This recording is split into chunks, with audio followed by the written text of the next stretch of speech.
for exam 1. Does that sound like a popular idea? I'm seeing way more nods than shakes. I just want, you can't drop any exams in this class, so I want to give everybody the best chance you can to get out of the gates. So let's don't it's the same content, so what we finish on, what is the 5th? Is that next Tuesday? Okay, so what we finish there, the fluid, this handout, your handout tells you what's on the exam. So that should make it easy enough.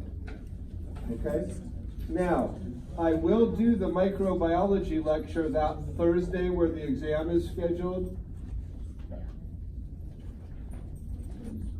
How did everybody get order? Are we good? Did we go? A lot of chatting and talking. Good? We good?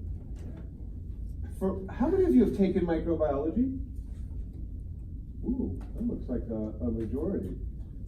Okay, it is not required for this class. It helps, but for those of you who haven't taken microbiology, let me show you something. All of you who took microbiology, name a gram-negative rod. See? Come on, you two. You took it from me. How about a gram-positive coccus? The 2 S's. The 2 S's. Okay, so here's my point, is even if you've taken microbiology, there's a chance you've forgotten a lot of it. And there's a chance you might not have gotten some take-home points because you were buried under some really, really busy but awesome class, right? Yeah. So that is a really important day to be here for. And I'm going to ask you some stuff from that section for the whole semester. One way to break down disease is this way. Cancer, not cancer, infection. That covers everything.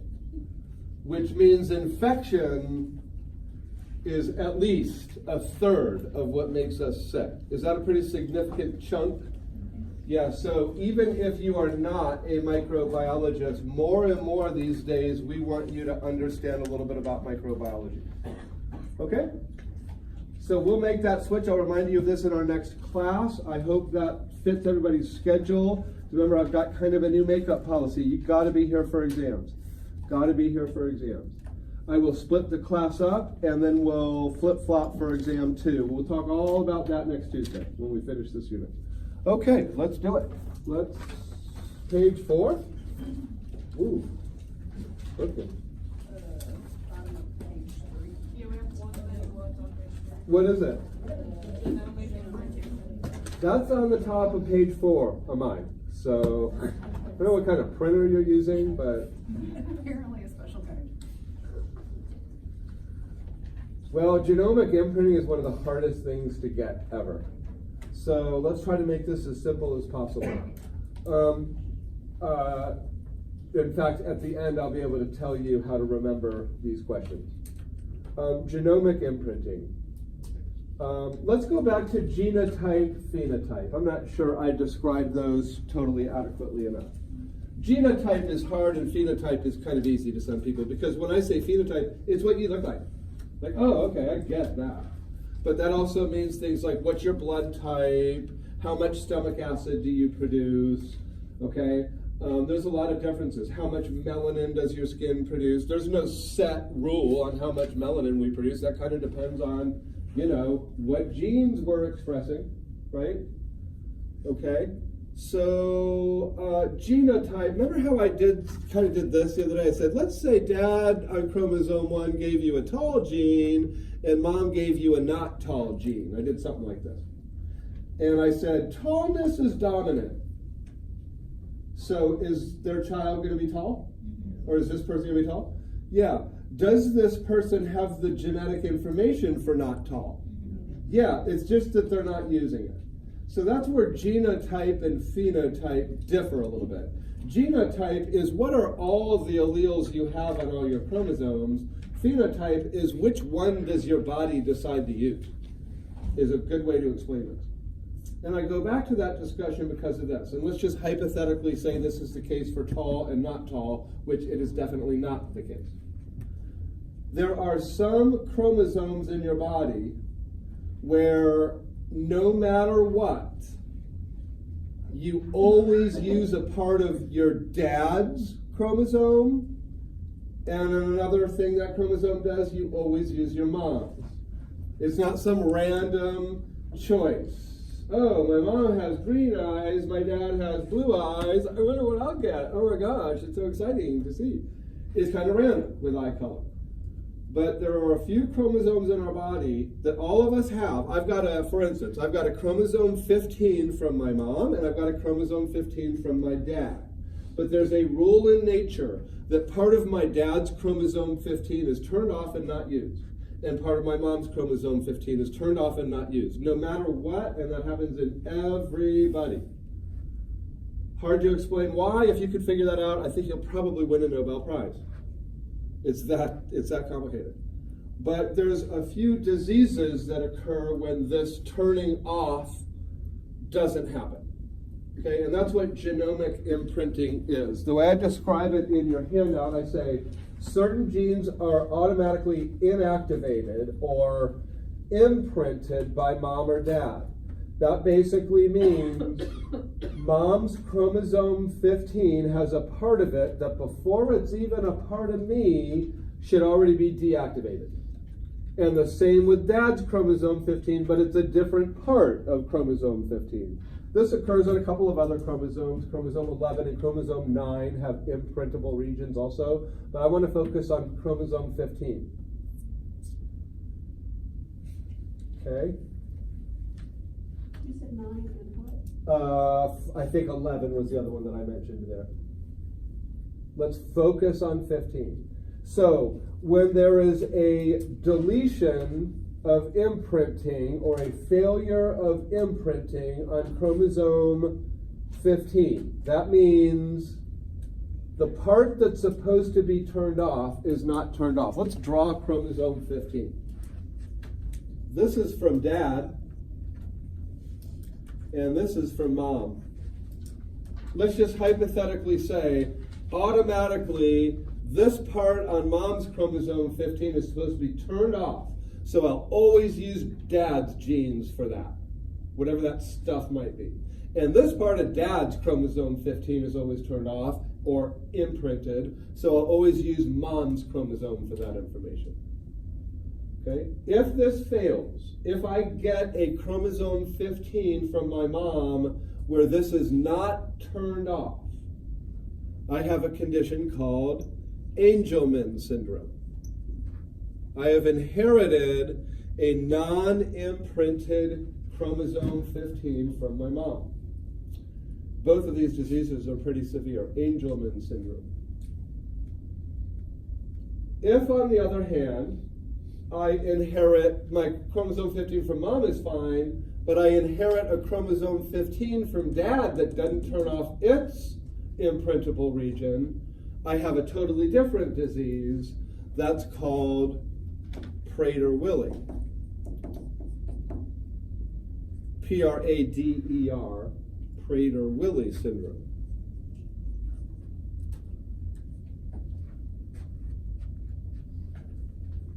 So this is really about which of your parents passed this on to you. Okay? This isn't about who you passed this on to.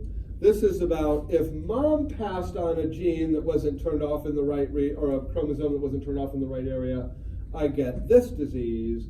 And if I inherit a non-imprinted chromosome from dad, I get this disease. Okay, both of those are in your book. You don't have to worry about the chromosome 11 one. A quick way to remember this. I always thought this was kind of convenient. Do you know what I'm about to say? Moms are angels and dads have willies? Yeah. Who did you do that? Is it just obvious? No, as soon as I read Prader Willi, I was like, well, that's easy to remember. That's dad. Yeah, dad got willies. I have a question. Yes. This lost me. Okay. So when you say you get, okay, so when you get a gene from mom that didn't imprint, it will be Angelman? You'll when we're talking about chromosome 15, Right, chromosome 15. it'll be Angelman. Okay. Yep. But if you get a gene from dad that didn't imprint, So either way, you're gonna get one from both, but one of them is going to imprint. in the normal, let's talk to the normal healthy state. People who don't have these very rare diseases, by the way. Okay. People who don't have these, I inherit a chromosome 15 from dad, and part of it is turned off or imprinted. And I inherit a chromosome 15 from my mom, and part of it is turned off or imprinted. That's how it's supposed to happen. So would it make sense to generalize that these syndromes, you have a chromosome and a half per se? It would make sense to say you have more Okay, chromosomal material than you're supposed to have. okay, that helps. Better? Yep. Okay? And it's an odd thing because in everything else, I've got information from mom, information from dad, and my body, my cells appear to be able to make a very valid choice which one, whether it's flipping a coin or rolling dice. But there are certain parts of certain chromosomes that for some reason you don't want competing information. That's the leading theory on this. And that happens to be 2 parts of chromosome 15. Okay? Tough one. I'm going to ask you about inheritance here. I'm not going to ask you about imprinting per se. I'm going to ask you more about that little memory trick will probably help you on the question I would ask you about this. Okay? Good. Not an easy topic at all. It's actually done okay in your textbook, I thought. They described it pretty well. I still owe you all the name of a textbook, I think. I'll remember to do that. Okay, let's do a little game of naming diseases and the chromosome they're associated with. This is actually pretty common stuff on board exams. Some of you may have to even learn regions of chromosomes. But what this means is this list of diseases, these are all genetic diseases, and then I've told you which chromosome has the mutation associated with that disease. Most of the rest of the chromosome in these cases is perfectly fine. It's just that one protein or one gene is wrong on one of these chromosomes. So familial adenomatous polyposis, wow. It has another name, it's adenomatous polyposis coli. That's even harder to say. So let's stick with familial adenomatous polyposis, and at least for this first exam, if I use that disease name, I'll put in parentheses FAP, close parentheses. That is associated with the mutation on chromosome 5. Does anybody know what that condition is? It goes, have you ever heard of people getting colon cancer in their 20s and losing their whole large intestine because of it? It's called genetic colon cancer, and that's what this is. They literally have to have their first colonoscopy when they're in high school. Awful, awful. Malignant melanoma, speaking of awful, half of this is genetic, about, and it's associated with a mutation on chromosome 9. What's the other half? Exposure. Sun exposure, yeah. What SPF are they up to now?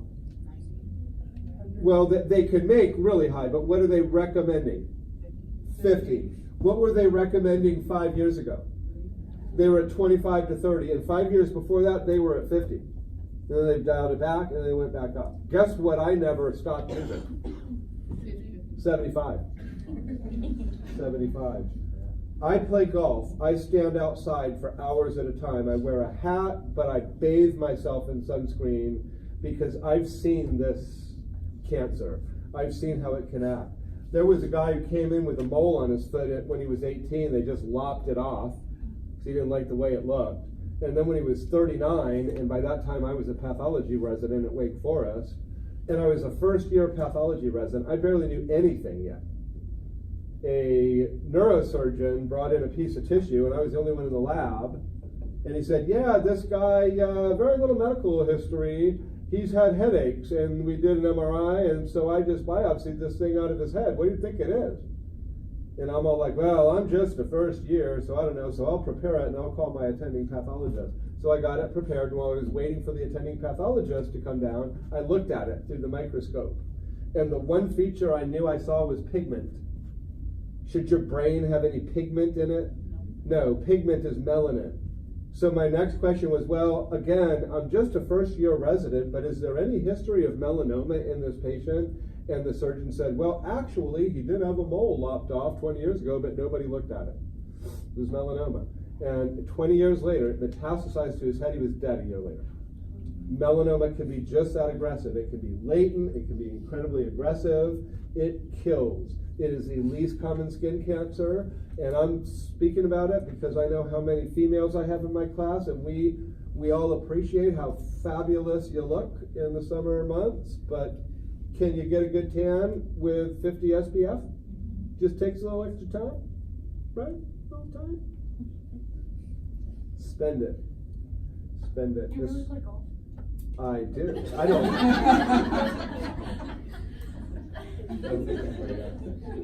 I don't play. I dominate. Yeah. Yeah, really? No.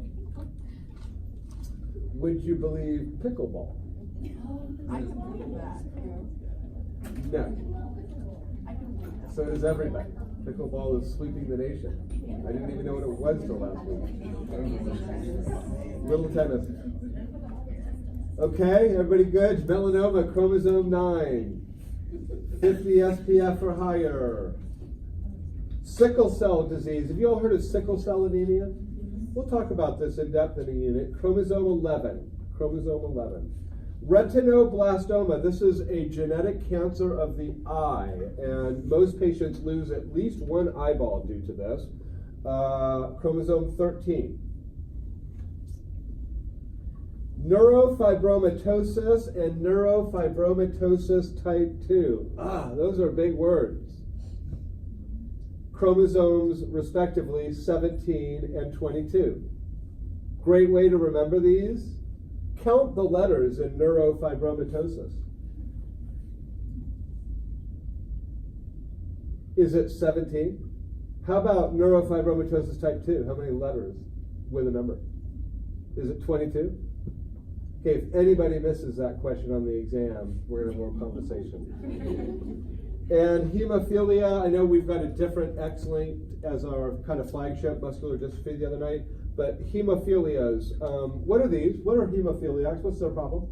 What's their problem? Sorry, I didn't mean to say it like that. They can't clot their blood. How fixable is that today? Totally fixable. How fixable was it 100 years ago?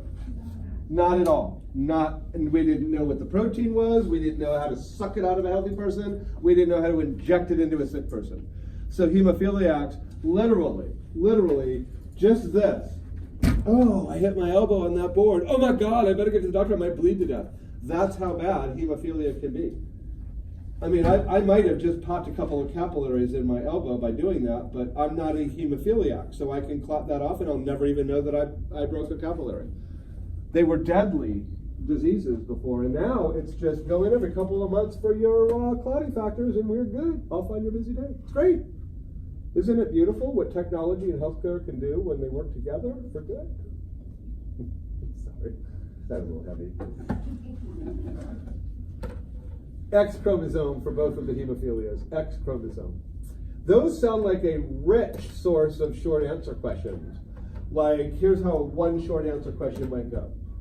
Neurofibromatosis is associated with a mutation on chromosome blank. What answer am I looking for? 17. Is that a short answer? That's pretty short. That's how I like them. Okay? Know those. I won't forget that I asked you to know them. And now we could talk about some cool stuff like altered cell and tissue biology. Glad somebody's into it. We do get to hit on a couple forensic topics in this section, so, don't laugh too hard. Atrophy. Atrophy is a word that means a decrease in cell size. Hypertrophy, increase in cell size. Just getting bigger. Neither one of those has to be a pathologic state. In fact, what do people go to the gym to do? Do they want to make their muscles bigger or smaller? Bigger. Are they doing that by adding muscle cells or making existing muscle cells bigger? Existing muscle cells bigger. There's nothing wrong with doing that. There's an example of healthy hypertrophy. Okay? How about atrophy? What happens if a female at the middle of the cycle, just after ovulation, does not have an egg that gets fertilized? What happens to the endometrium? It sloughs, sheds, and the cells shrink. That's atrophy. That's supposed to happen. Okay, so again, these words aren't necessarily pathologic all the time. Hyperplasia, increase in cell number. Increase in cell number. Again, I could use the endometrium as a non-pathologic example of this happening at the beginning of the cycle. The endometrium is being built up. And finally, metaplasia, reversible replacement of one mature cell type by another. Reversible replacement of one mature cell type by another. This is usually, but not always, pathologic. Here's an example of where this is pathologic. Somebody who drinks a lot, what organs does heavy alcohol consumption affect? Liver. Yeah, okay, I'll get your kidneys. It's bad for you, so it probably affects the kidneys, but big time. Brain and nervous system, digestive tract, heart. Did I say liver? Let's say that twice. Okay? But one thing that happens to a lot of heavy drinkers is that they kind of regurgitate a lot, and stomach acid comes up the esophagus. Even though there's a lower esophageal sphincter there, sometimes, I know you all know what I'm talking about, probably because you've heard stories, sometimes somebody who's had a lot to drink doesn't have total control over that lower esophageal sphincter. Okay. Well, eventually, the acid coming up from the stomach onto the esophagus, literally causing reflux. The esophagus gets tired of that, and it will start to change into a different kind of cell type in order to resist that constant acid. This happens in people who have gastroesophageal reflux too. Smokers, sometimes, if they smoke long enough and chronic enough, the respiratory epithelium will start changing into a more skin-like epithelium, a squamous epithelium, as protection. Because smoke hurts this a lot less than it hurts respiratory epithelium. Metaplasia, a normal, mature tissue type replacing another. This next one, dysplasia. Dysplasia. Always, this is a pathologic condition. If you have this, whatever part of your body that has it is sick. Deranged cell growth that is often considered precancerous. Like one of the things they're looking for in pap smears is cervical dysplasia. One of the things they're looking for in a suspicious molvae biopsy is atypical dysplasia. Could it be becoming melanoma? Could that cervical dysplasia be becoming cervical cancer? Dysplasia, always pathologic, often precancerous. Okay, hypoxia is lack of sufficient. I'm going to give you a little break here on some of this part of the handout. Like, we're not going to talk about oxidative stress, but hypoxia, lack of sufficient oxygen. Make sense? Do all your cells in your body need oxygen? Okay, what happens to a cell that loses its access to oxygen? It dies, or at least it starts to die. Good. The most common cause of tissue injury or cell injury is low oxygen. Ischemia is a word that means reduced blood supply. And when we're talking about a human body, if I reduce blood supply to one of my organs, is that organ going to have less oxygen? So ischemia is the most common cause of hypoxia. Anoxia, I threw it in there so we can learn the prefix A, means absolutely no oxygen supply. Hypoxia, low oxygen. Anoxia, no oxygen. So let's see. What do our cells use oxygen for?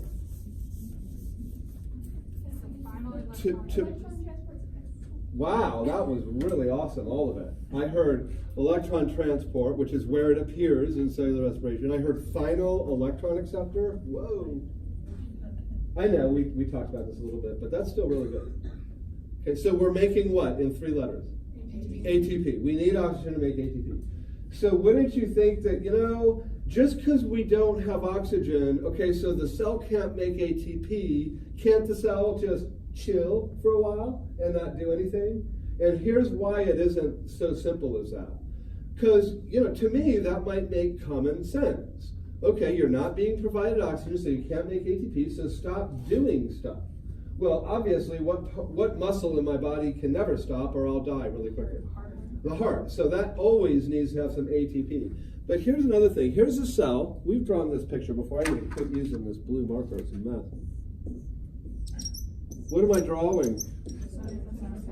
Good. Okay, so let's just remind ourselves of the sodium-potassium pump and its activity. This is inside a cell. This is outside a cell. I deprive my body of oxygen. How's my ATP supply going to look? Pretty low. So am I going to be able to supply those 2 out of 3 breaths worth of oxygen to my sodium-potassium pump? This is why oxygen hurts you. Now I don't have the ATP for the pump. So where's all the sodium going to stay? Actually, yeah. After I used this cell and depolarized it, it came in and my pump can't pump it out. And there's more sodium than potassium. So what is this going to attract in bag of mostly water? Water. And what's going to happen to the cell? Yeah, it's like a teeny weeny little water balloon that will pop really quickly with like a microliter of water at it. I'm not talking about putting it up to a faucet.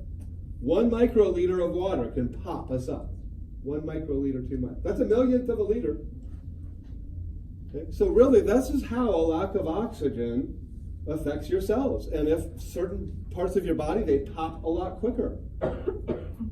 You all know that just a few minutes without oxygen, you're already starting to lose brain cells.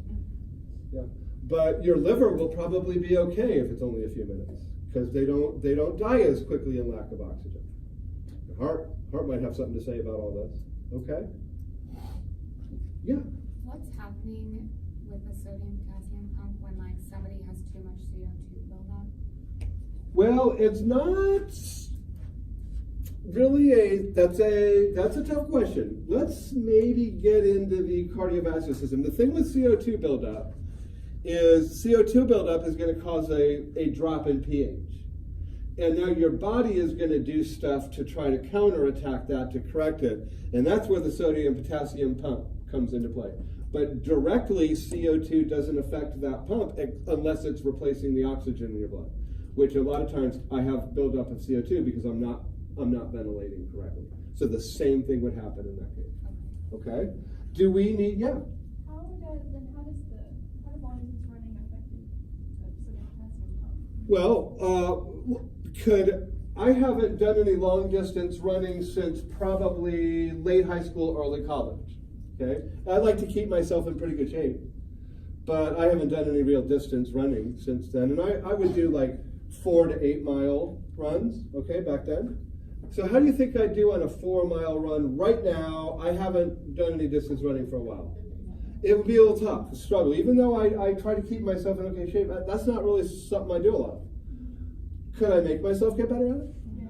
Okay. Well, that's partly this. I mean, the sodium-potassium pump is all about having your cells ready to do what you need them to do.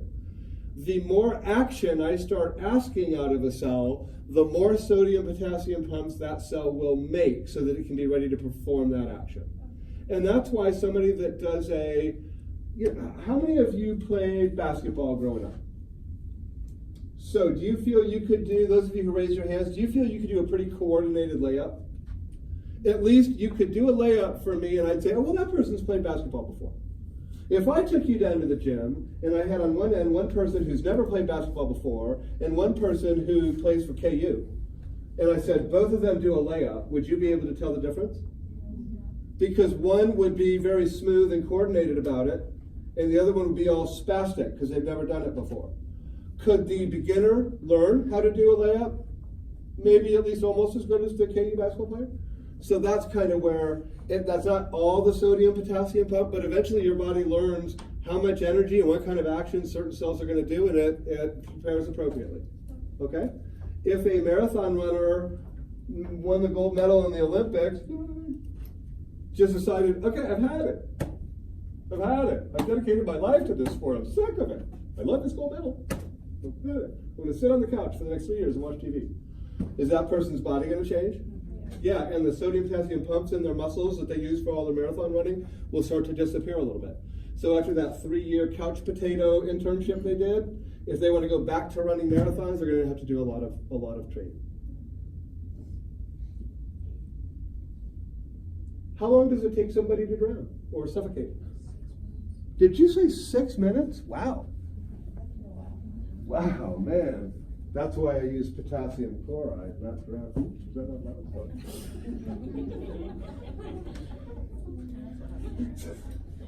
Sorry.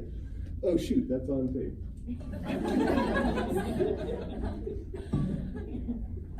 Okay. Let me ask you all, if you were suffocating or drowning, would you take it calmly? No. Me neither. Would you panic and freak out? Yeah. And basically use every ounce of energy in your body to escape that potentially fatal situation? Yeah. It might take you 4 or 5 minutes to drown if you do it calmly. Oh dear, I'm underwater. Simmer, serenity now, all down. Because if I don't panic, I'm not using up what oxygen is in there quite as rapidly. But most of us, when we know that we're in a situation where we may be deprived of oxygen, we immediately start using up all of the oxygen we have trying to get out of that situation. And that's why in an assault kind of strangulation or drowning case, it probably takes about 30 seconds. Yeah, because that person does the work for them. I know, it's really macabre when you're talking about this. Sorry. Cool. Dance down memory lane, I guess. Where's my Sorry. Let's not do oxidative stress. Let's do, I will say this, if any of you are very interested in hearing this, I won't ask it on the exam. Actually, the reason we're mortal is because we breathe oxygen. So that's one of the great paradoxes of being a mortal human being or a mortal air-breathing creature on this planet. Because about 1 of every million oxygen molecules that you use, it gets stripped of one of its electrons. So now it can't really have a relationship with hydrogen or other oxygens. It's just this freak mutant oxygen that we call a free radical. And that free radical, just that extra electron on an oxygen who's just running around making trouble, can have a chemical effect on other tissues, especially the endothelium of your blood vessels. And that slow damage over time just causes your organs to slowly wear down. There's no way to prevent it until you can figure out how to breathe or how to live without oxygen. So immortality, not feasible. Although there is a t-shirt, I don't have this one yet, but I like it and I'm going to have to get it. It says, my goal is immortality, ... So far, so good. Yes? Yeah? No? No? All right. I'll wear it so that you all forgot about that and see how it goes. Chemical stress. There's only one on this list I want you to know for the exam, and that is lead. Chemical stress refers to cell injury that's caused by some exposure to something from outside of you. And I think the most important one on this list is lead. What population are we still a little concerned about with lead poisoning? Children, yes. Believe it or not, there's still a lot of old structures with existing lead paint, lead products in it. And believe it or not, if a child sees that flaking paint, it seems to look like candy, edible. I don't know.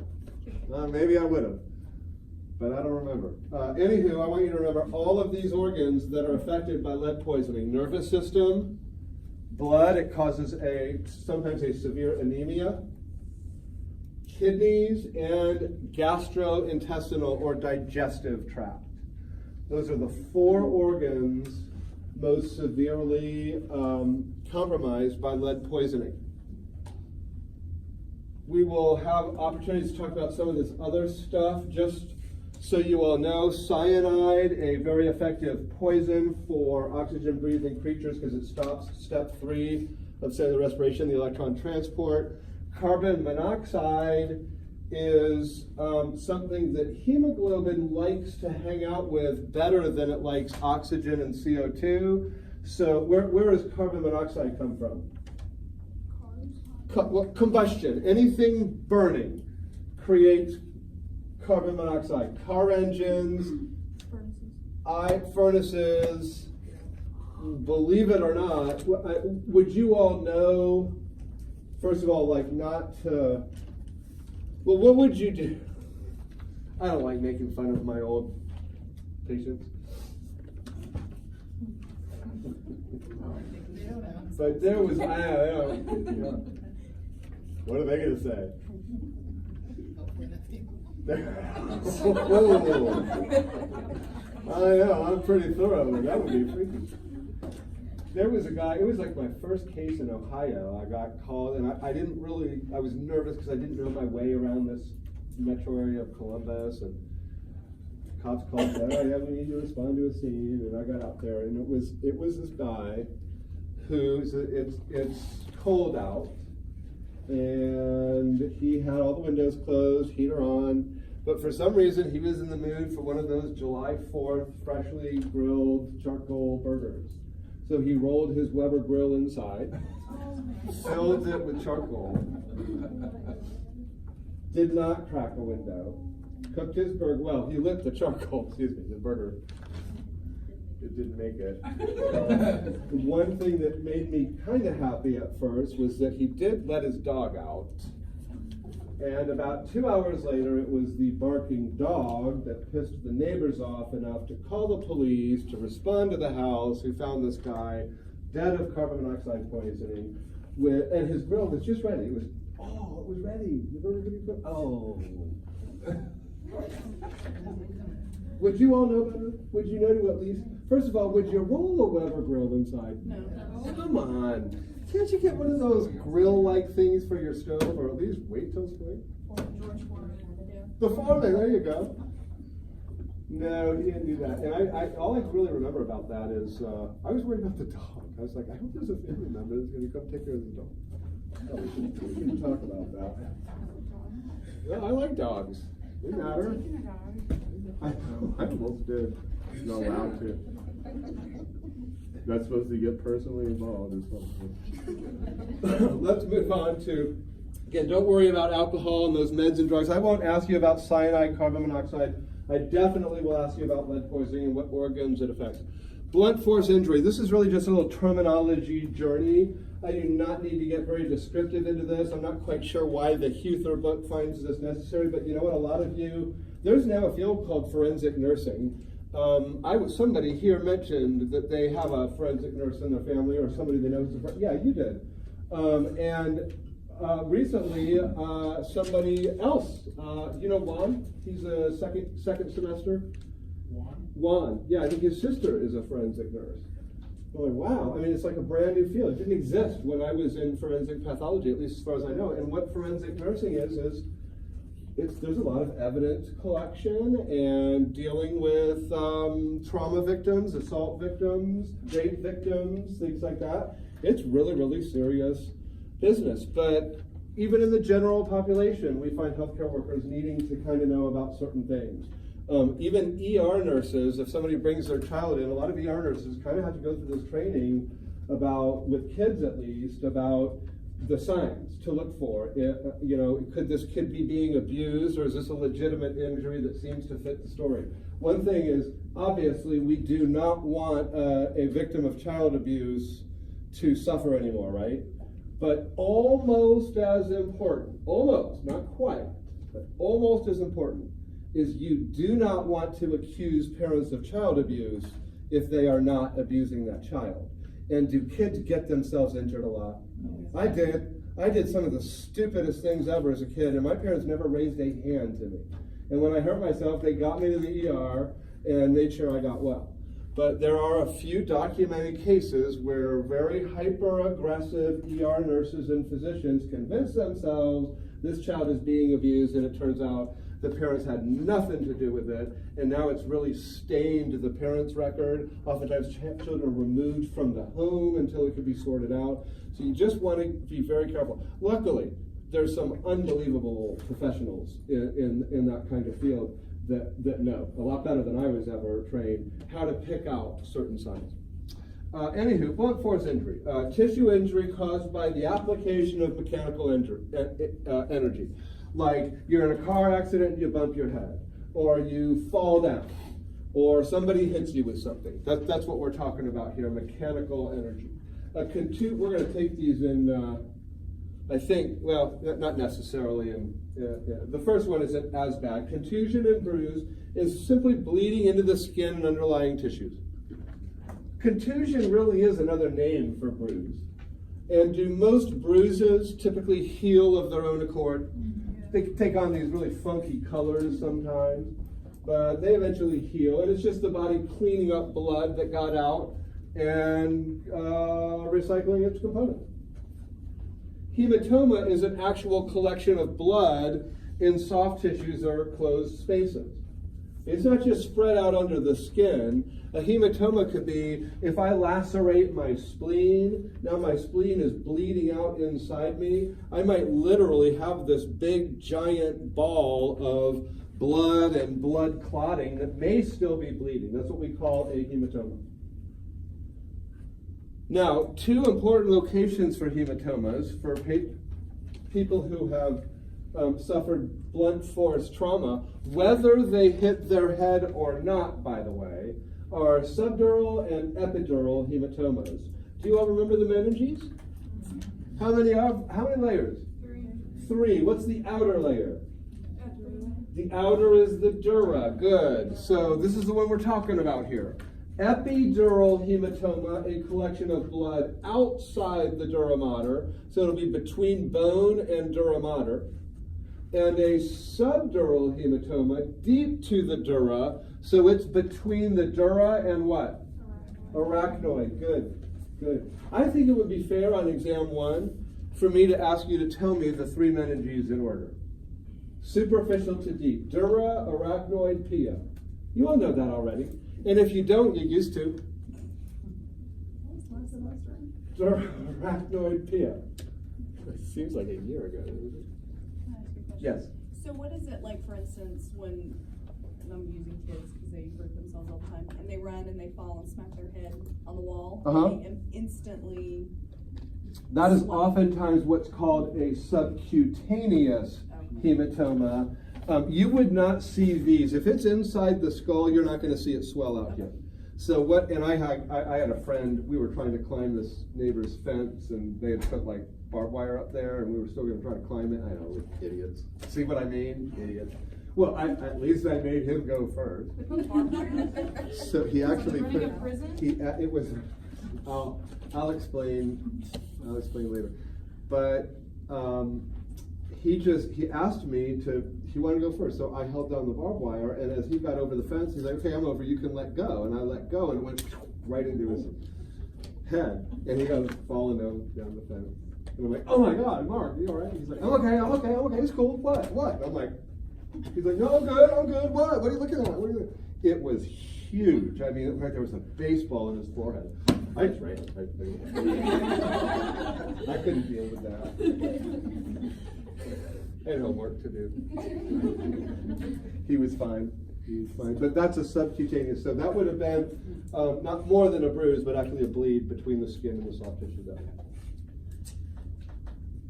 Subdural hematomas are usually caused, these are really common in whiplash injuries, like if you're in a car accident, your head jerks back and forth like that, or in shaken baby syndrome, which is what SBS stands for. A really common first step of child abuse is this, and that shaking causes this kind of whiplash injury. These break veins, and that's usually what's associated with subdural hematomas, whereas it's arteries that are torn that typically cause epidural hematomas, and that's like if I, say, fell from 3 floors and literally cracked my skull, that would be more likely to sever an artery and cause an epidural. Both of these are typically ruled out with a CT scan and treated thusly. By the way, what's one thing you cannot have inside your skull? Swelling. Swelling. Good. An increase in pressure. An increase in pressure. If even a slight increase in pressure inside your skull and parts of your brain will start to get pushed away. And this can become so severe, and I've seen this with my own eyes on an MRI, and this patient eventually died, but they never became themselves again. The pressure inside your skull can become so severe that it will literally push the cerebellum out of the skull through the foramen magnum. So the hole that's supposed to be for the spinal cord to leave, enough pressure in the skull will just push the cerebellum right into your neck. It's called an Arnold-Chiari malformation, and even if they fix it, I'm sorry, but the damage is already done. What caused that? So, well, increased pressure, and there could be all kinds of reasons. It could be a mass effect, it could be mass inflammation. So, those of you who may know a little bit about this, if somebody has an increase in cranial pressure, until I can figure out how to bring that pressure down, what had I better do? Literally cut a piece of their skull off, yeah. So that at least I've alleviated the pressure, and now the brain can swell out my hole until I can figure out how to get the brain to stop swelling. And literally, they'll do that. Sometimes they start with like a hole, but if it's severe and they know it's going to take a while, they will take a big hunk of skull cap off. AMP students, did we talk about this last semester? Where do they keep it? Oh, in your skull. Yeah, they sew you a little pocket and just slap it in there and sew it closed and say, stay warm for a month. Is it safe there? Yeah. Yeah, it's you. Your body's fine with whatever's you. Yeah. How likely is it, like, to survive a subdural bleed? Because, like, when they're in the ER, like, we saw one on the CT that was, like, massive, that, like, the pharmacologist freaked out. Okay. So I don't know if she's still alive today or not, but, Okay. like, they did a burr hole and, like, put a tube throughout to get all the blood out. Okay. You answered your own question. It depends on how severe. Most are survivable. The vast majority of subdural bleeds are survivable. You just described a massive one. Now we've got to ask questions like, how long between the bleed and getting help? Was it 20 minutes or 20 hours? Because the 20 hours, that's not going to have a good outcome because probably it was smashing brain for too long. But 20 minutes, maybe that's totally survivable. And what did you say they did immediately? They got a cannula in there trying to suck the blood out, because is that blood taking up space in there and smashing stuff down? That's what they were trying to do, get that mass out of there so the brain can go back to its normal size. But the vast majority of both of these are survivable. Obviously, there's levels. I mean, many of my autopsy cases, people who fell from 20 floors, or people who were in really bad car accidents. I didn't have very many people fall from 20 floors. We're like, how often does that happen? I got one. But man, it was a fun case. Anyway, I'm sorry, there's going to be both subdural and epidural and subarachnoid. Those aren't survivable injuries. So the main answer is how big is the bleed is probably the best determiner of prognosis. Abrasions. Removal of the superficial skin layer due to a friction injury. This is why they wear long pants in baseball. They slide into base. That would cause some serious abrasion. I know from experience, even in Little League, we had to do that. And even the long pants didn't always help, right? You know what I'm talking about. But that's, you all know what a red carpet burn would be another example of an abrasion. Are they annoying? Yeah. But are they fatal? No. A laceration is like, this is what happens to boxers who punch each other upside the face for long enough for the pressure, just the boom, boom, boom, boom. That pressure will eventually split the skin. It didn't get cut. There's no blade involved here. It's just that constant pressure. I do this whenever I help my mom with her garden. Every spring she likes to lay out dirt and mulch and stuff like that. And she gets these bags of mulch delivered, and then she asks my brothers and I to come over and lay them out for her because she just can't do it anymore. And how do you open a bag of mulch or a bag of dirt? You just punch it. Just enough force and it just splits right open. You just pour it right out. That's lacerating the bag, if you will. So, and amazingly enough, if you all, I don't know how much you all watch boxing. I don't watch any of that stuff anymore. But I have seen some lacerations over boxers' eyes that look like it's a scalpel job. But one thing, if you look closely, a laceration will always have tissue bridging. Okay? If I cut with a scalpel, there's going to be no tissue connecting those two sides anymore. But if I lacerate you, part of it is still connected. We call that tissue bridging. And that's how we can tell a laceration from an incised wound, which is like using a sharp to do it. Avulsion. This is an abrasion taken to levels you don't want to know. Picture well, I can all tell you that asphalt has a 100% undefeated record against people. So think about what might happen to some bonehead who decides to liquor himself up and take a freeway hairpin turn in the middle of Columbus, Ohio at about 195 miles on his little Mitsubishi motorcycle. How do you think that's going to turn out? You're supposed to go 45 around this hairpin turn. He chose 180 to 195, they guesstimated. It didn't go well for him, and the minute his body, he wasn't wearing a helmet, by the way, right? I mean, the stupid ones never do. Okay, so once he fell off his bike at that speed, the asphalt did the rest. And yeah, you know, you've probably seen what I'm about to talk about. This isn't an abrasion that you suffer. Sometimes the friction is so strong that it will, what we call, deglove you. It will pull your skin literally off your bone and muscle. And so there will literally be a hand-shaped skin hanging from this guy like it's a glove, and all you see is bone and muscle here. Can happen to the feet, can happen to the buttocks, it can happen anywhere in the body that has that much friction. But that's what an avulsion is. It is removal of full tissue flaps due to extreme friction.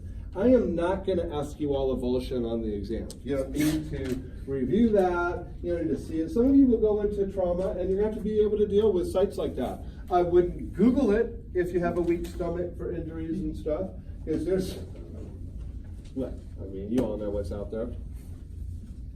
Okay, I will ask you about abrasions, lacerations, subdurals, and epidurals. Let's kind of keep it like that. Right, important stuff that you're probably going to see in any field. On to page 5, I believe. Sharp force injury. Sharp force. This is a little different than blunt force injury. This is cutting. And there's really two different kinds of cutting. There's a cut that's longer than it is deep, and there's a cut that's deeper than it is long. Okay? We call the long but not deep one an incised wound, like an incision. The surgeon wants to do an operation, they usually do a long incision right here. It's not very deep, so they can open up and go in. Okay? Whereas a stab wound is likely to be poked into you. It's going to be a lot deeper than it is wide. Okay? That's your difference between incised and stab wounds. Why might I do an x-ray on a stabbing victim before I do an autopsy? So is that? Who said that? Bone fragment. Not bone fragment. See if the knife broke off. Yeah, see if the knife tip broke off. That'll light up like crazy on an x-ray. And what can the police do with that knife tip? Yeah, they match it up with the suspect who's holding a knife with a broken tip. That's as good as fingerprinting. Okay? And that actually happens. I know, I hope none of us have any experience with stabbings, but when somebody stabs someone, that is in a typical fit of rage. Okay, so it is typically done with amazing force. Here's what is not helpful. What is not helpful typically is the depth of the wound. And in fact, you'll see them on CSI sometimes say, it was a 4-inch stab wound, so we're looking for a 4-inch blade. Nope. Nope. If it's a 4-inch stab wound, you're looking for a shorter blade. Because if somebody stabs you, they're not doing it like this. You just rubbed me the wrong way. Okay, it's not gentle. Okay, and I'm not a brick wall. Okay, so if somebody really wants to stab me, they're gonna go, boy, you just make me so mad, I wanna stab you. And they're gonna push their blade in deeper than it would normally go.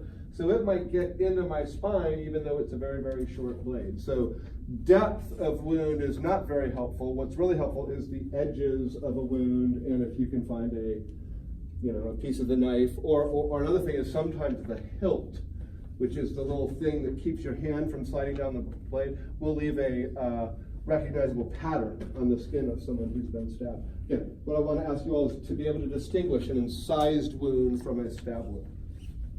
Let's not talk about gunshot wounds. I don't think you all need this. This was probably my least favorite part of my old job, mainly because it was so time consuming and I knew that almost every gunshot wound I would have to go testify about. One thing I will tell you, however, is that exit versus entrance wounds in a lot of cases are incredibly difficult. It's not obvious.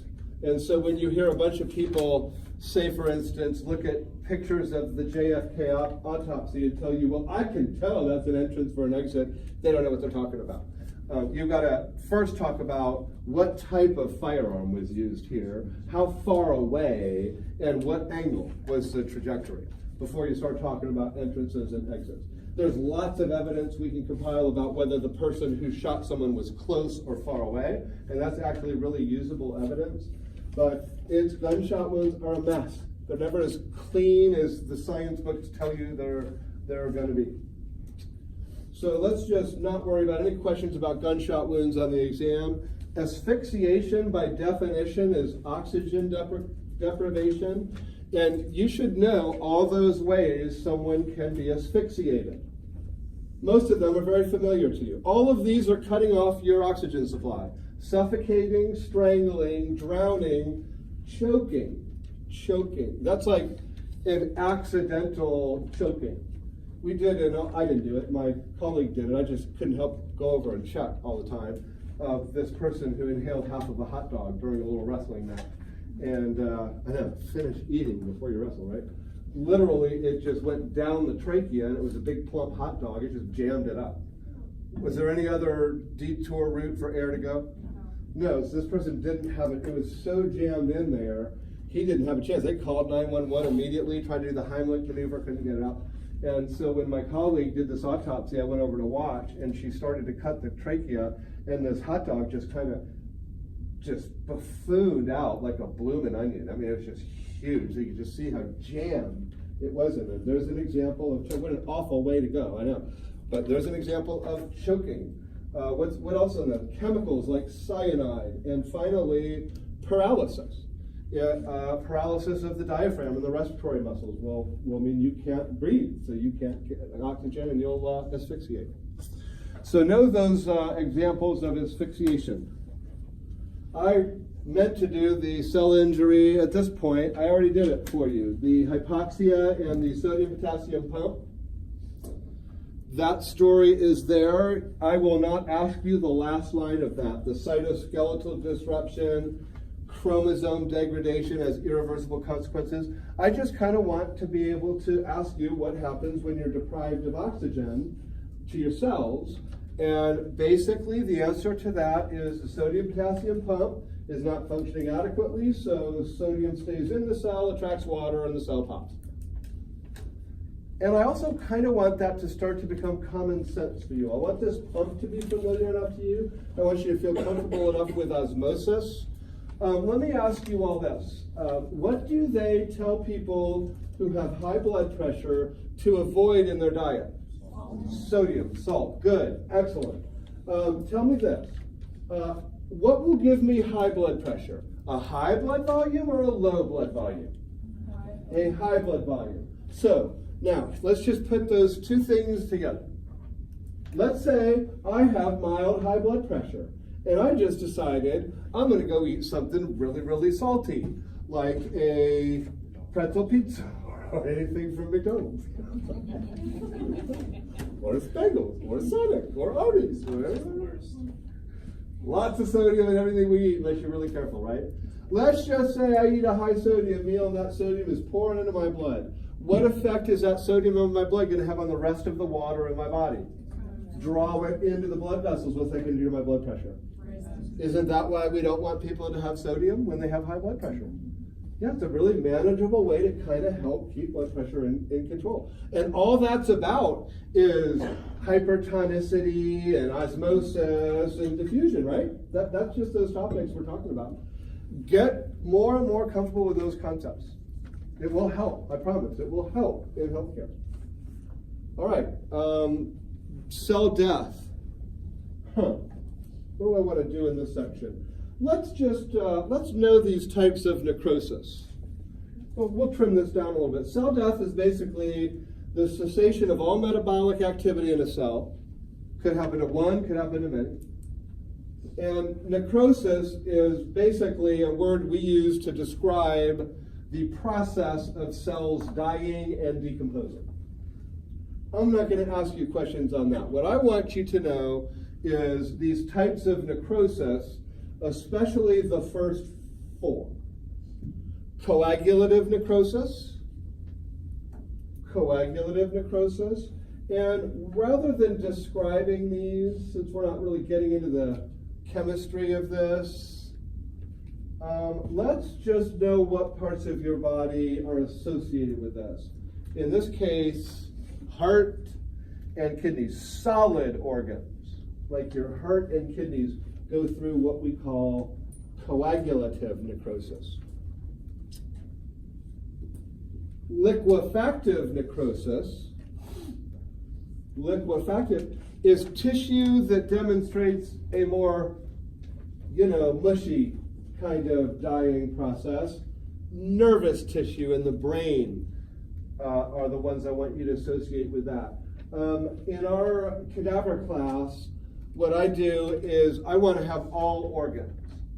But it takes us a while to get the cadaver and do the external examination and then do the muscles. And even if I move as fast as I possibly can, I'm not getting to the brain in about 3 weeks, maybe 4. And then it takes us a couple weeks to get it out. Okay? So by then, the brain is a little bit mushy. The heart would be fine. The brain's a little bit mushy. Chemicals don't get up there as well because of the blood-brain barrier. So I always order an extra brain. It's kind of weird to know that they always have one.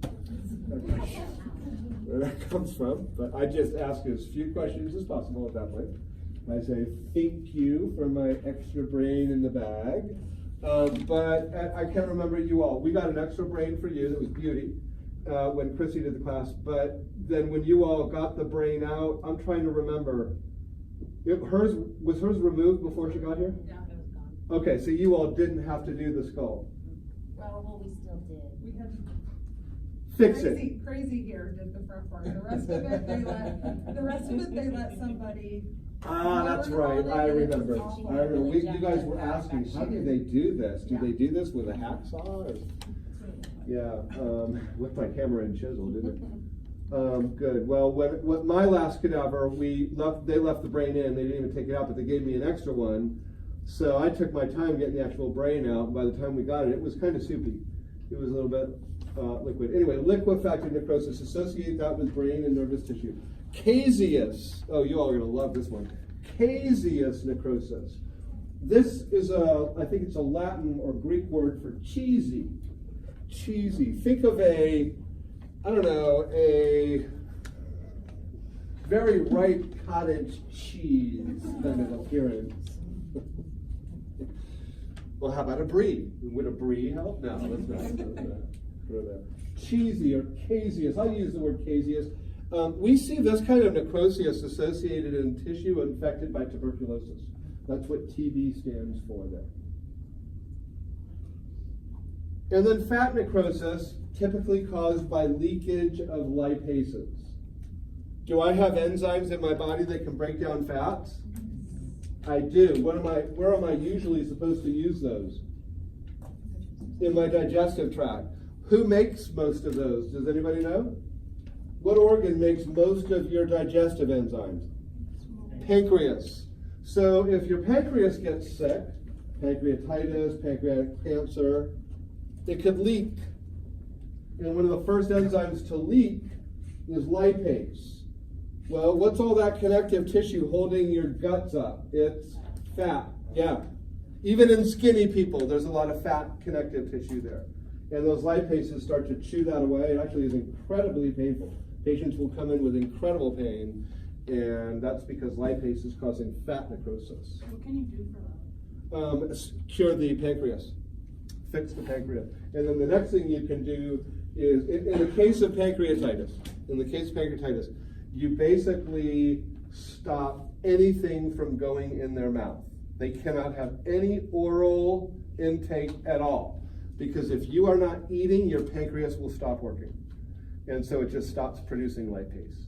So now you can fix the pancreas, and hopefully when you start eating again, the lipase won't leak out. It's complicated. Any of you ever know anybody with pancreatitis? Yeah, it's not easy to deal with. It's one of the few things worse is pancreatic cancer, actually. That's really bad. But pancreatitis, it's really, really hard to fix. My dad had severe pancreatitis caused by gallstones, and he Yeah. was in the hospital for 2 months and in the ICU for a whole month. And they wouldn't let it eat. Or he like literally got in the shower and was trying to drink water. He went crazy. Yeah, My yeah, dad I would weighed too. less than me by the time. I hear him. Well, you know what I mean. And then his gallbladder ended up exploding, and they had to do emergency surgery. Oh, wow. It was bad, yeah. Yes. And he's still like, I think 35% of his pancreas like got necrotic and died off. Wow. And so he still has pancreatic attacks, and he has to have a very strict diet on what he eats because Okay. everything upsets Good. him.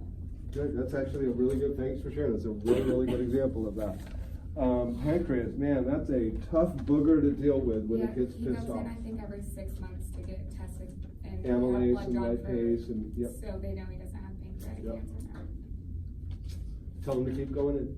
I will. Yeah, he's so traumatized by not being. I can totally relate to that. I'm gonna go take a shower just so I can drink something. Yeah, he was It's- very ornery. He was also on a lot of pain medication, so he was like, had no idea what was up. They and do down. give you a lot of pain. They treat the pain, and I remember one patient I had, we gave her like a couple plastic spoons of crushed ice. She Yeah. was just desperate to have something in her mouth. We're like, that's all we can give you for a whole week. Yeah. But 2 months, that's tough. Tough. I won't, They put yeah. you on like drip. TPN, They they just can't give do a you G-tube. They fluids. can't put anything in the stomach because that'll make the pancreas work. So they usually go to TPN. They some kind of IV nutrition, which is not great. Yeah. My dad is like your height and you're like he's skinny, and I think I weigh like 125, 130. My dad weighed less than me by the time he got out. So that really, Because he yeah. didn't eat and was on TPN for like a month. Yeah, I'd be that weight if I could eat. And Oh my then just God. ice chips for a long time. Eating is really important to me. Really important. Especially Freddy's, right? Yes, No, Cinnabon. Waffle House. Waffle House. And it's hard because he's like you and he can like eat and drink and do whatever he wants and not gain a thing. So he's like not used to having to eat good. Yeah. Well, I try to eat good. I just eat a lot. Yeah. See, he But doesn't. I just He's like like, I just like I'll to do eat. whatever I want. I'm naturally skinny. You all familiar with the term hangry? Yeah, I use that a lot. Good stuff. Somatic death. Let's pick out a few from this list to know. Somatic death is basically death of the person and all the cells within. If I'm skipping a row here and there, then you are not going to be responsible for it. This is not a section I think we needed to get that in depth in, so I picked out some of the stuff that I thought would be fun for you all to learn. Somatic death, death of a person and thus all the cells within. Let's not worry about how we assess death. We'll do that in another unit. Alger mortis. Let's do the mortises. Alger, liver, and rigor mortis. These are changes that occur after the person dies. Alger mortis is a post-mortem drop in temperature. What is the temperature of a healthy person typically? Yeah, 98, 99 degrees Fahrenheit, okay? And what is room temperature? 72, so some of you are like, your room. I like 58. Yeah, it depends on the room and the person. I like high. I like high temperature, especially on a cold night. But yeah, 72-ish. So if most people were to die at room temperature, what we usually see is about a 1 degree drop per half hour to an hour. What if I die in Minnesota yesterday outside? Yeah, I mean, first of all, I'm probably not 98.6 when I die. It was freezing there. Within minutes, I'd be frozen solid. What if I died outside in the middle of the summer when it's 107 degrees? Am I going to do algor mortis there? There's not going to be a temperature drop there. I'm actually going to heat up. I'm going to get hotter. So, I mean, this, take with this a little bit of a grain of salt. No, I'm not going to try to trick you on these questions. Okay? Livor mortis. Livor mortis. Livor mortis is the gravity-dependent settling of blood after you die. If I was to die laying on my back, all the blood has stopped pumping, all my tissues are going to start to break apart, and as the capillaries break apart, gravity is going to pull blood to my back. And eventually you will see that blood settle as purplish red tone. You will not see it where weight is supported. Like if I die on my back of my head, the back of my shoulders, and my buttocks are probably supporting my weight. So you would not see livor mortis there, but you'd see it all around those pressure points. If you've ever heard of like somebody getting to, I had a couple crime scenes like this, in fact. We got there, and I'm like, they didn't die here. This is not where this person died. And you can make that call immediately if you see somebody who's dead and their livor mortis is facing up. Because they died somewhere to make the livor mortis settle, and then somebody else moved them because dead people can't move. Okay, so the livor mortis has to be on the bottom. It takes about 3 hours to settle, and after 12 hours it won't move. So once we see it, once it gets there, it doesn't move back. It's not like you can roll the body and all the livor will go back. It's trapped in that subcutaneous tissue. Livor mortis. And then rigor mortis is the post-mortem stiffening of skeletal muscles after death. Have any of you ever seen it, felt it? I'm trying to think of what word to use here. I was blown away how stiff rigor mortis in a human could be. Just like literally, like this is how you gotta extend their elbow, and then it'll kind of go back a little bit sometimes. You can break it, but very, very stiff. Starts at 3 to 6 hours after death, persists for about 48 hours. 36 to 48 hours is when it starts to loosen, and after 48 hours it's gone because the muscles are just breaking and decomposing. Rigor mortis, stiffening after death. Post-mortem autolysis, autopsy, and cadaver. I won't ask you that stuff. There are only 5 manners of death. There are infinite causes of death. You could just use your imagination to dream up new causes of death. But manners of death, there are 5 and only 5. And every single autopsy report needs a manner of death. I want you to know these well enough to write them down. Clue received? Good. They are homicide. That's one person killing another. Suicide, one person killing themselves. Accident, that's an accident. Natural is when we refer to a disease process or age that we assumed finally caught up to the person. Natural death. And unknown is when we're not sure. There's many times when you aren't sure. Is this an accident? Is it a homicide? Is it a suicide? Is it a homicide? I, of course, was the younger pathologist in the places I worked. So I didn't really get the real mysterious cases. I had a couple. But I didn't, it depends on when you're on call too. But, if there was going to be a headline case that the that the local reporters were going to be talking about until that case was resolved. They usually gave that to the senior pathologist who had the most experience. Is homicide always a crime? Yes. Really? Self-defense? No. That's the state of Florida, that way. No, sorry. How about war?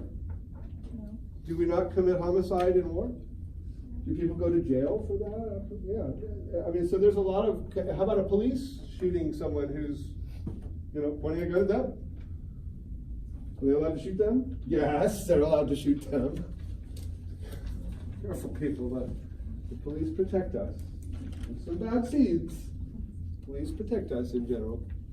Okay. So homicide isn't always a crime. In some states, suicide is actually a crime. Who are you going to punish? Why you? I mean, and anyway, Billy Rubin. Let's get to that one. We get off that banners of death. Remember, know them well enough to write them down, to list them. Billy Rubin. Let's review this story. This little review from your A&P. So let's see. What does the spleen do? What's its function? Say that again? Destroys, it actually removes all old or defective blood cells, but especially red cells. Everybody good with that function of the spleen? That's its function. Remove old or abnormal blood cells and platelets. And it takes its job really seriously. Just a little dimple on a red cell, you're out of here. Okay, so the spleen has a real policy. If you're not perfect, I will remove you from the circulation as a blood cell. What's inside red blood cells? What protein? Hemoglobin. It's a very complex protein. And when the spleen tears apart an old, decrepit red cell, it's going to try to recycle as much of that red cell parts as possible. The problem is, when you break down hemoglobin, some toxic stuff comes out of it called bilirubin. And you do not want that toxic stuff to build up in your blood too much, or it'll cause some nervous system damage. Not to mention the color change. So where does the spleen send that bilirubin? To the, not yet, to the liver. What does the liver turn it into? Bile. And where does the bile go? Okay, now let's just stop and take a breath because we're only halfway through the story. Okay, so bilirubin came from the spleen as a result of breaking down red cells and the hemoglobin within. How, in God's name, did the spleen get that bilirubin over to the liver? Hepatic portal vein. If you have not heard of that, number one, you better not have been in my A&P class where you were sleeping. And if you were in another A&P class and have never heard of the hepatic portal vein, and know you weren't sleeping, you should have heard of the hepatic portal vein. Where does it run? Where does it go from? The digestive tract and spleen to the liver. It's a special detour. When I eat, let's just say I had a really nutritious dinner. Do I want that stuff to get into my blood and go around my body? A nutritious dinner? Okay, well, no matter how nutritious it was, your liver doesn't trust you to eat right. So when all that stuff gets absorbed into your blood from your small intestine, it gets detoured through the hepatic portal vein to the liver. So the liver can make sure there's nothing really bad in there, like toxins or poisons or a bunch of alcohol. What does your liver think of alcohol?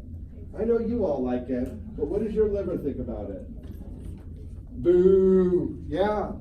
Your liver gets... How come sometimes they give you a dose of medicine and they say, now you need to give you another dose in a couple of hours because the liver's going to take half of that out. Have you ever heard of that? All the stuff you eat, you take in orally and absorb it in your blood, all of it first goes to the liver. And if the liver has a problem with anything, it's going to try to detoxify it, and then the liver will send it to the right side of the heart through the hepatic vein. Now is that blood going to be able to circulate? Now it's back to the heart. Hepatic portal vein. The spleen is only plugged in Because of bilirubin. It's the only reason the spleen is part of this. Spleen is not a digestive organ. Your digestive tract and spleen all send their vein blood to the liver through the hepatic portal vein. What does the gallbladder do with bile? Stores and concentrates? What does that mean? Takes water out, removes water. And then when bile is shot out after I eat, that's when bile is secreted. What does it help me digest and absorb? Fats, lipids. So that should make, you know what should make sense to you about that? What do lipids think of water? No likey, hydrophobic. So that's why the gallbladder concentrates bile. By sucking out all the water, it makes bile look all oily. And lipids, they like oily. Ooh, yeah, you don't look like water. I'll come and hang out with you. And really, it's just a windowless van that you trap the lipid in and boom, packables of water. It's crazy, crazy story. I want to review that story very briefly for you all. I don't want to spend too much time on it because you all, having graduated from A&P, I'm only talking about normal A&P here. You all should be equipped to go back and review this yourselves. I know most of you have probably heard this story and you're recognizing little blurbs of it. I want you to know the whole thing, starting with hemoglobins in red cells. How long does a red cell live, by the way? 120 days. Nailed it on the nose. Wow. Yeah, so even if all my red cells are perfect, the ones that are 120 days old, they're getting their first little wrinkle.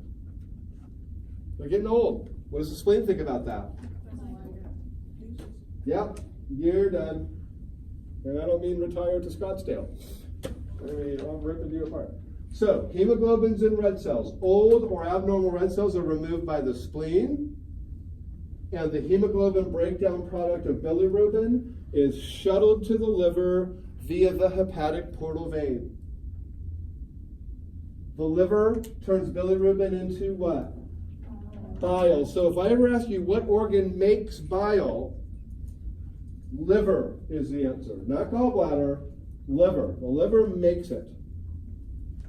Once it's made, it's stored in the gallbladder. And the gallbladder concentrates it, sucks water out of it. And there it sits until the next time you eat. And once you eat, the gallbladder contracts, squirting bile down the bile duct and into the duodenum, so it's waiting for any lipids to trick into bag of mostly water. Let's not say trick, let's say to digest and absorb. Okay? That's not an easy story. I don't mean to imply that it's easy. I just think most of you have heard it before, so if you didn't master it the first time, master it now. This will help you understand the human body. We've got a very difficult question to ask about that story. What is it? What tells the gallbladder to secrete bile?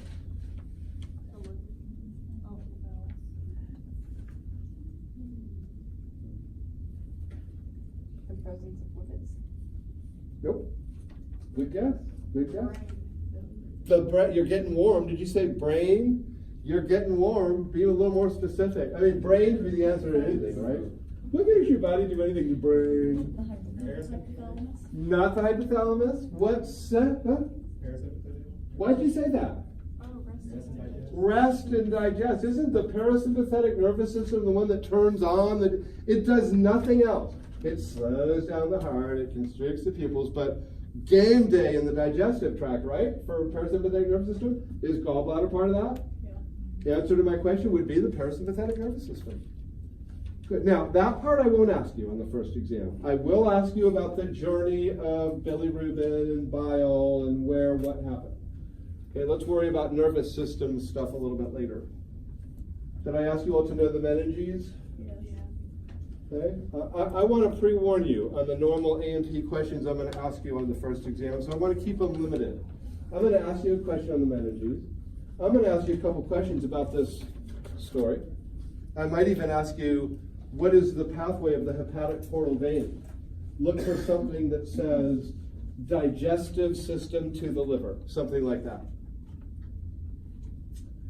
How are you all with the heart? No wait, I can tell you right now. Yeah? Well, I'm not going to force you to do that. That's wonderful.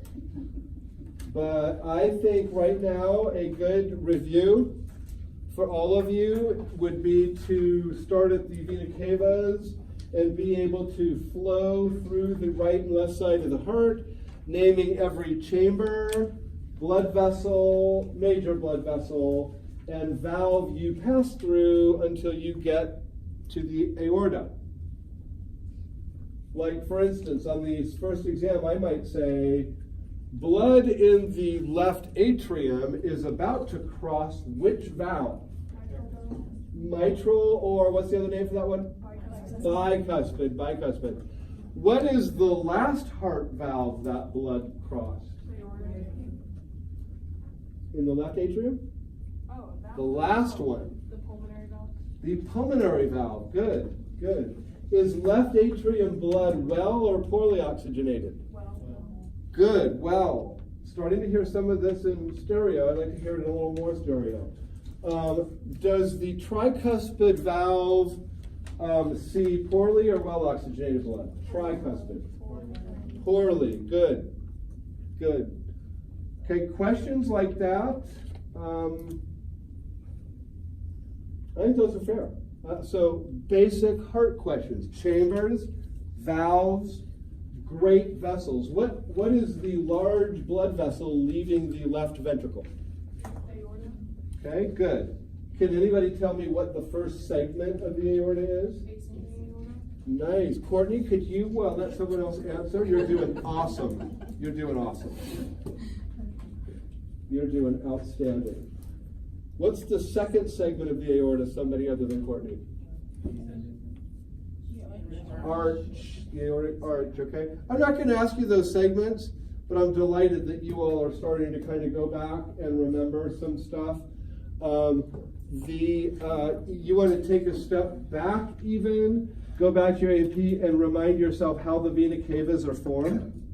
The inferior vena cava formed by the merging of the common iliacs, superior by the merging of the brachiocephalic veins. Go back and review these names. Who puts more central lines in patients, nurses or doctors? It's actually about equal. Yeah, I know. It's not. I said nurses to one patho class, and I think it's about equal. But we have got a lot of oncology nurses who are placing Hickman catheters, portacaths. This is central indwelling stuff. I know the surgeons do a lot of the acute stuff and the trauma stuff, but managing subclavian lines is something nurses do more often than doctors, at least the direct hands-on stuff. And quite frankly, if you're my nurse managing my central line, but you have no idea what blood vessel that line is in, I would like to request another nurse, please. Okay? I don't care how good you think you are at your job. You're just basically choosing to manage the human body. You don't even know diddly about it. I don't know, it's just the big one under here.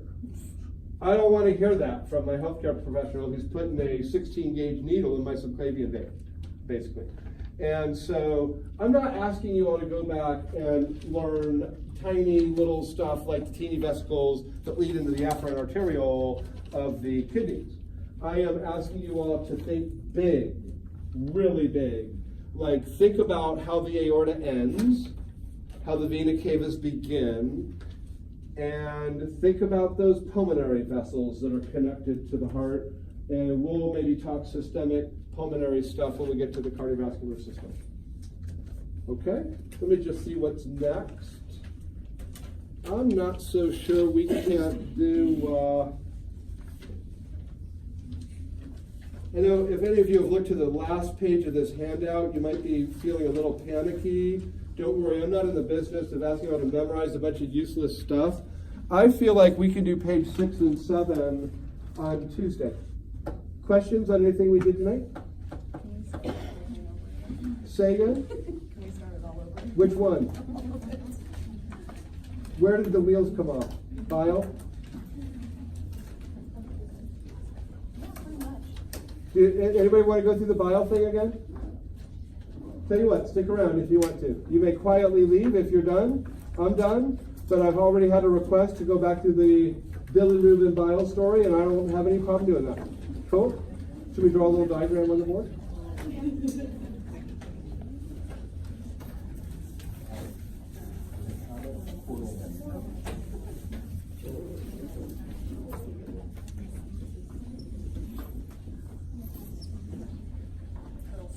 Good old stick, dude. What's that? So there's the spleen. Okay. Circulating blood, specifically red cells, are supposed to be removed by the spleen. They contain hemoglobin. Got to be careful with the toxic waste of breaking down hemoglobin. So I think the thing that lost me was, does the hemoglobin turns into bilirubin? When the spleen rips apart a red cell and starts to break the subunits of hemoglobin, remember those alpha and beta that we memorized? It breaks those apart, and pieces of those are what bilirubin is. Okay. And the spleen just doesn't have the biologic technology to deal with it. Okay. So, shoots it over to the liver in the hepatic portal vein. And the liver, tried to draw a liver there. The liver turns bilirubin into bile. Okay. So if I ever say, what makes bile, I want you to tell me liver. If I ever say, what breaks down red cells, I want you to tell me spleen. Okay? So the liver turns it into bile, and I don't think I have a green marker. I usually try to draw the gallbladder green. Sends bile to the gallbladder for storage and concentration, sucking water out of it. And it sits there until you eat. And once you eat, the gallbladder squirts bile out the bile duct into the small intestine. And now it's waiting for any lipids you took in orally. Help to break them up, trick them into bag of mostly water. Get absorbed into the blood, and now you've got your lipids. It's not the only trick we have to get lipids in, but since lipids don't want to come into bag of mostly water, we have to get a little bit creative on how to get them in. Concentrates and stores, and the other thing would just be to know that the entire digestive tract also drains its vein blood through the hepatic portal vein to the liver. Literally on the first exam, if I ask you what is the path of the hepatic portal vein, there will be a selection that says intestines to liver. That's the one you want to look for. Okay? I'm not looking to try to make this tricky or difficult. What Right? goes from the intestine to the liver? The hepatic portal vein. I know, that's the pathway, but what goes? Blood. Blood. The The venous blood. okay, yes, so when I send blood to my kidneys, what artery does it get there by? Renal. And then when that's used, where does it come out? Renal vein into the inferior vena cava. Now, if you look closely at your anatomy books, you will see the three main intestinal arteries are the celiac trunk, the superior mesenteric artery, and the inferior mesenteric artery. They provide my intestines. But if you look at the inferior vena cava, there's no veins from those places going into the inferior vena cava, because that blood is all diverted. The vein blood, you're right, Lynn, the vein blood is diverted via the hepatic portal vein to the liver. I've got to get that blood back to circulation, but the liver's just going to check it first. And the liver also gets its own blood through the hepatic artery. And it puts it all together, because you know what? The liver can handle it. The liver's a big boy. It can handle it. And then when it's done with all that blood, it shoots it down the hepatic vein to the inferior vena cava into the right side of the heart. So now all of the hepatic portal vein blood and all of the hepatic vein blood get there together. Now, I don't want to trick you with hepatic artery and hepatic vein. But the truth is that's the easy part of circulation. Arteries bring oxygen, veins, yeah. Okay? This is one of the hardest blood vessels to learn. Okay? Again, What's the blood supply down my arm? Does this sound about right? Subclavian artery, axillary artery, brachial, ulnar, radial. Do those sound like legit? And then if I'm vein blood coming back, what do I name them? The same. Yeah, radial ulnar vein, brachial vein, axillary vein, subclavian vein. Same with my leg, like femoral, popliteal, anterior tibial, and the veins have the same names coming back, pretty much. There's a few detours and stuff. Okay? That happens in every organ in your body except your digestive tract. The arteries that go, the gastric artery goes to the stomach, but the gastric vein goes to the liver. Okay? And that's unusual. And that's simply because everything digestive tract and spleen gets checked by the liver first. We call this first pass. You all may hear this at some point when you're doing medications, because what they're going to say is, based on this dose, they take it orally, the first pass through the liver, what does the liver think of the medications we give people? No poison, get it out. So the first pass through the liver, we're going to lose 30% of that ibuprofen. So that's why if you have a really bad headache and you want to take more ibuprofen, then 4 hours later, you should take another 600 milligrams, because the first pass to the liver. Okay? The liver doesn't like it. Liver doesn't like you to drink. It doesn't like to take ibuprofen for a headache. Sorry. I personally think ibuprofen is the greatest medication invented, because every headache I've ever had, poof, gone. Now, I don't mess around. I pop 300 milligrams. Not bad high either. 600, sorry, three ibuprofen, 600 milligrams. I know, that's heavy. That's heavy. Yep. Have a beer with that? It's like maybe a quarter, just to make it fun. You're not supposed to do that. Are you feeling better about bile? Yeah. Okay. That helps it a little bit, because I was confused on the bilirubin side of it. How about heart? Anybody a little nervous about those heart questions? Okay, let's do it. Let's just let me do it, and then I'll let you try it if you want. Or if you wanted me to just do it and you practice it, we can talk about it again Tuesday. How about that? Yeah. So let's start with vena cavas, and let's get to the aorta, and let's do basic stuff, okay?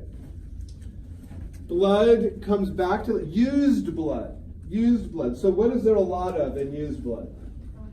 CO2, and there's not very much oxygen. So used blood comes, my upper body used blood takes the superior vena cava to the right side of the heart. My lower body used blood takes the inferior vena cava. The border for that is about the diaphragm. There's just a couple of exceptions to that. I would never ask you about that. The vena cavas bring used blood from my body to the right side of the heart. The right side of the heart needs to pump it to the lungs so it gets more oxygen in it. Then I can pump it back out to the body. So when that vena cava blood arrives, what chamber does it arrive in? Right atrium. Then the right atrium contracts it across what valve? Tricuspid, not mitral, we're on the right side, tricuspid, into the right ventricle. Now the right ventricle contracts through the pulmonary valve into the pulmonary trunk. Good. How many lungs do I have? Two. The pulmonary trunk is one vessel coming off the right atrium that quickly splits into a right and a left pulmonary artery. What's the oxygen content in that artery? Low. The only artery in your body with low oxygen is the pulmonary artery. That takes that used blood to the lungs, where I go, hopefully, bringing well oxygenated air into contact with that blood. Oxygen goes into the blood. Why? How much oxygen is in that blood? How much oxygen is in the air that I breathe? So what's the concentration gradient say? Where does oxygen want to go? Yeah, to lower concentration. How much CO2 is in the air that I breathe? Not very much. It's getting a little more each day. I'll let you all discuss that in your environmental classes. But global warming and CO2 emissions are definitely real. Okay? But there's very little CO2 in the air I breathe in. How about in the blood? Used blood has a lot, so CO2 just diffuses out. And I go, and get rid of it. So oxygen and CO2, all we gotta do is provide the interface, the concentration gradients will do the rest. Now I've got oxygen in my blood, where do I wanna send it? Via what road goes from lungs to left atrium? Pulmonary vein. The highest oxygen blood vessel in your body, believe it or not, is a vein. The pulmonary vein.